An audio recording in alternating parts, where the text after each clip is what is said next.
अस्सलाम वालेकुम दोस्तों, तुसी देख रहे हो हसीन पंजाब टीवी ते मैं तुहाडा मेज़बान अमीर हमजा। दोस्तों, सब तो पहले अपने चैनल हसीन पंजाब टीवी को सबसक्राइब ते नाल लगे बैल दा बटन दबाओ ताकि साडी हर नई आने वाली वीडियो साडे वीरां तक आसानी नाल पहुंच सके और तुसी वो वीडियो देखो सब तो पहले। अज जनाब अपने वीरां भरावां वास्ते एक अनमोल हीरे दी वीडियो लैके हाजिर होए हां। जर्सी साहिवाल क्रॉस गां दी वीडियो लैके हाजिर होए हां। दूसरा सूआ सूईए, बिल्कुल ताज़ा सूईए, जेर नहीं सुट्टी हले तक, बोला पहला चोना है मालका ने। माशाल्लाह इन्ने हवाने इस तरह का सनप मेरे वीरां ने घट वेख्या होना है। कैमरामैन साहब गां दिखाते ने, उस तो बाद सारिया गल्लां बातां मालका कोलों पुछांगे। कैमरामैन साहब गां दिखाओ, सिरों भोनी, लाल गोरा रंग, खब्बे का हवाना, पूरा मुठ दा थण और सोहनिया विरला माशाल्लाह। बड़ी खूबसूरत गां है, वेल चंगी, कद चंगा, बाकी हर एक चीज कैमरे की नजर है वीरां दे सामने आ।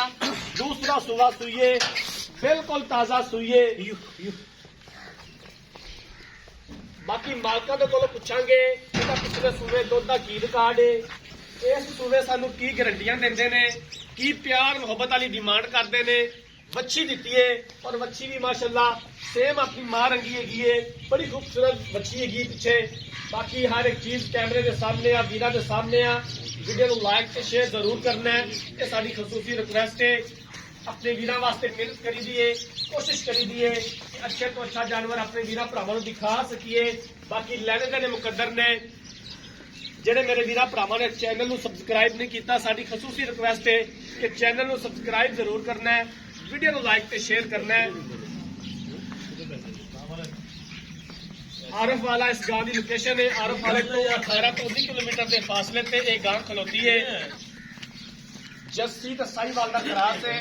अक्सर वीर भरा डिमांड करते हैं कि जस्सी साहिवाल क्रॉस गां लैनी है। अपने वीरां की डिमांड पूरी करी दी है, अपने सबसक्राइबरां की डिमांड पूरी करी दी है। भाई जुल्फकार इहनूं पकड़ ला यार।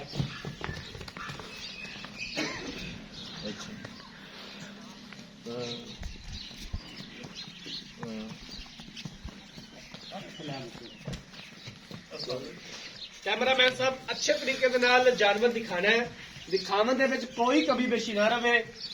बाकी लैने देने मुकद्दर ने, जिस तरह का जानवर खूबसूरत है उस तरह ही अच्छे तरीके दे नाल जानवर दिखाना है। यदि बच्ची भी दिखानी है।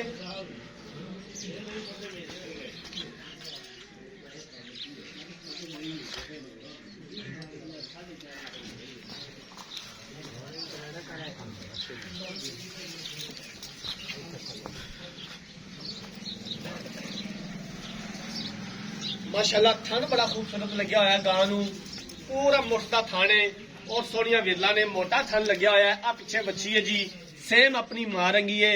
माशाल्लाह बड़ी खूबसूरत वच्छी हैगी है।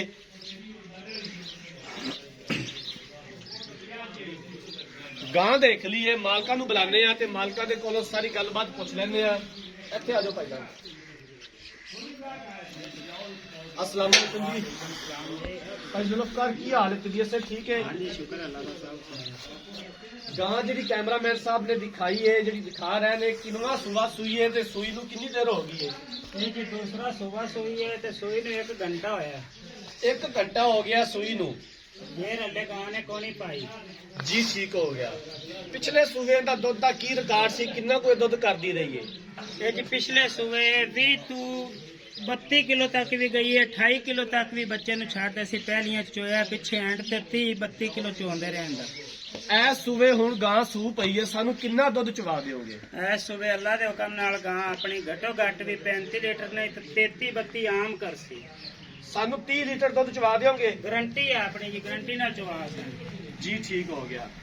कोई इंदा मसला मसाइल थना दा वाधा घाटा, कोई किसी किस्म का छट्टा फुहार है, कोई वाधा घाटा तो नहीं हैगा? कोई जरी जिन्ना भी वाधा घाटा होवे, थान मोट मोटा ना करे, चुआ मज्जा तरह भांडा रख के आपा चोमनी, कोई किसी किस्म का मसला होवे तो साडी। किन्ना दा मुੱਲ है, किन्ने दे पैसे ने दीद प्यार वाले, किन्ने दी फाइनल बेचनी है? दीद प्यार इंदा है जी, मंगण नूं भावें असीं इंदा 5 लाख मंगी रखीए, गां देवांगे आपां तुहानूं जी 3,95,000 रुपए जी। 3,95,000 रुपए की इहदे विचों करिया इहदा दीद प्यार हो जाएगा? तो प्यार मुहब्बत कर देंगे तुहानूं जी, ठीक हो गया। लो जनाब, मालिक दी गल्लां बातां सुन लईयां ने। दूसरा सूआ सूई है, 1 घंटा हो गया सूई नूं, जे नहीं सुट्टी हले तक। ਪਿਛਲੇ ਸੂਵੇ ਮਾਲਕਾਂ ਦੇ ਬਕੋਲ 28 ਤੋਂ 30 ਲੀਟਰ ਦੁੱਧ ਰਿਕਾਰਡ ਰਿਹਾ ਇਹਦਾ। ਇਸ ਸੂਵੇ ਮਾਲਕਾਂ ਦੀ ਗਾਰੰਟੀ ਹੈ ਕਿ 30 ਲੀਟਰ ਦੁੱਧ ਅਸੀਂ ਚਵਾ ਕੇ ਦੇਵਾਂਗੇ ਆਪਣੇ ਵੀਰਾਂ ਨੂੰ। ਅਗਰ ਕਿਸੇ ਵੀਰ ਭਰਾ ਨੇ ਇਹ ਗਾਂ ਖਰੀਦਣੀ ਹੈ, ਰਾਬਤਾ ਨੰਬਰ 0312 612 2054, ਇਸ ਨੰਬਰ ਤੇ WhatsApp ਬਣੀਏ। ਅਗਰ ਸਾਡੀ ਅੱਜ ਵਾਲੀ ਵੀਡੀਓ ਪਸੰਦ ਆਏ, ਵੀਡੀਓ ਨੂੰ ਲਾਈਕ ਤੇ ਸ਼ੇਅਰ ਜ਼ਰੂਰ ਕਰਨਾ ਹੈ। ਜ਼ਿੰਦਗੀ ਰਹੀ ਤਾਂ ਮਿਲਾਂਗੇ ਇੱਕ ਨਈ ਵੀਡੀਓ ਦੇ ਨਾਲ। ਆਪਣੇ ਮੇਜ਼ਬਾਨ ਅਮੀਰ ਹਮਜ਼ਾ ਨੂੰ ਦਿਓ ਇਜਾਜ਼ਤ। ਅੱਲਾਹ ਹਾਫਿਜ਼।